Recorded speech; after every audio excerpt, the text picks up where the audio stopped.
Good morning student. आज हम लोग एक स्पेशल चैप्टर जो कि ट्रिग्नोमेट्री का एक पार्ट है, एप्लीकेशन का पार्ट है, जिसको हम लोग हाइट एंड डिस्टेंस के नाम से जानते हैं, वहां से एक प्रश्न को हम लोग सॉल्व करेंगे, जिससे आपको जो है हाइट एंड डिस्टेंस क्वेश्चन को सॉल्व करने में आपको बहुत मदद मिलेगी।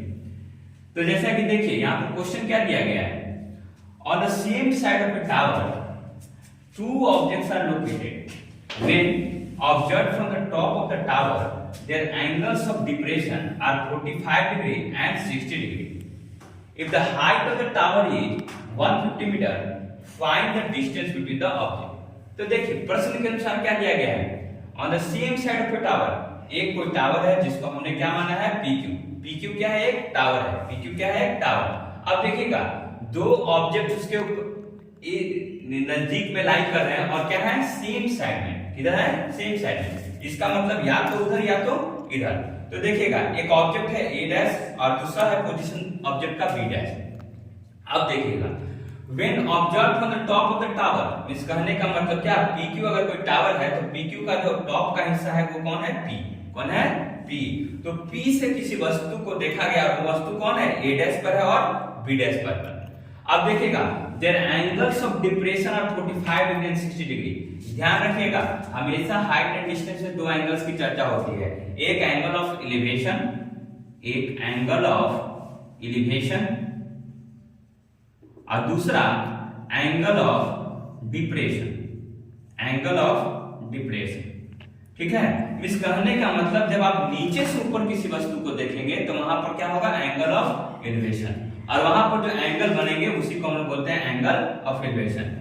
उसी तरह एंगल ऑफ डिप्रेशन क्या होता है, जब किसी वस्तु को ऊपर से नीचे की ओर देखा जाता है, ऊपर से नीचे की ओर देखा जाता है, तो ये जो एंगल्स बनते हैं उसको हम लोग बोलते हैं एंगल्स ऑफ डिप्रेशन। तो ध्यान दीजिएगा एंगल्स ऑफ एलिवेशन और एंगल ऑफ डिप्रेशन। तो यहाँ पर दिया गया है क्वेश्चन क्या, एंगल ऑफ डिप्रेशन। इस कहने का मतलब ऊपर से जो बन रहा है नीचे की ओर, वो एंगल की बात की जा रही है। तो मान लेते हैं कि A डैश और B डैश दो ऑब्जेक्ट्स हैं और P से कि उस वस्तु को देखा गया है, तो एक एंगल तो ये अल्फा बनेगा, दूसरा ये एंगल बीटा बनेगा, दूसरा angle beta. Miss B dash जो A डैश पर जो पोजीशनिंग है उसका एंगल बीटा, और जो आपका B डैश पर पोजीशनिंग है उसका एंगल अल्फा। तो देखिए यहाँ पर अल्फा और बीटा के वैल्यू आपको मालूम है। इस कहने का मतलब जितना आपको टावर से दूर वस्तु जाता जाएगा उतना ही आपका एंगल्स घटता जाएगा। ये ध्यान रखिएगा, जितना टावर से जो है वस्तु का मूवमेंट जो है ज्यादा होगा, ऊपर से उसका जो एंगल्स क्या हो जाएगा, छोटा होते चला जाएगा। इसको ध्यान रखना। तो यहाँ पर अल्फा बराबर क्या दिया गया है, 60 डिग्री, और बीटा बराबर क्या दिया गया है, 45 डिग्री। और एक और चीज दी गई है यहाँ पर कि the height of the tower is 150 metre. इस कहने का मतलब ये टावर है तो इसका हाइट क्या दे दिया है, 150 मीटर। इस कहने का मतलब ये वाला हाइट जिसको हमने क्या माना है, h माना है। क्या माना है, h की वैल्यू क्या है आपको, 150 मीटर।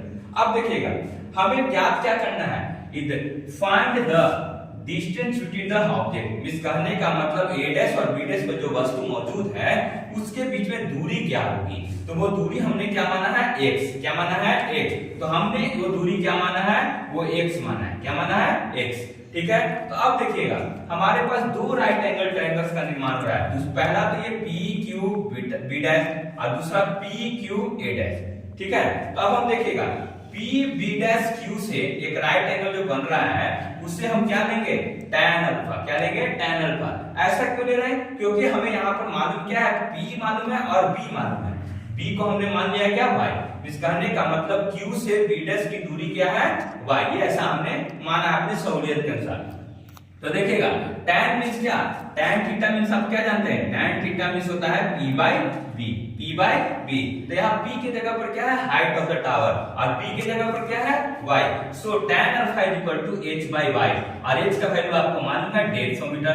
तो 150 डिवाइडेड बाय y, और अल्फा का वैल्यू क्या आपको मालूम है, अल्फा का वैल्यू आपको 60 degree. So tan 60 degree is equal to 150 बटा y, और tan 60 मींस आप क्या जानते हैं, √3। क्या जानते हैं, √3। तो √3 इज इक्वल टू 150 बटा y, तो y इज इक्वल टू 150 बटा √3।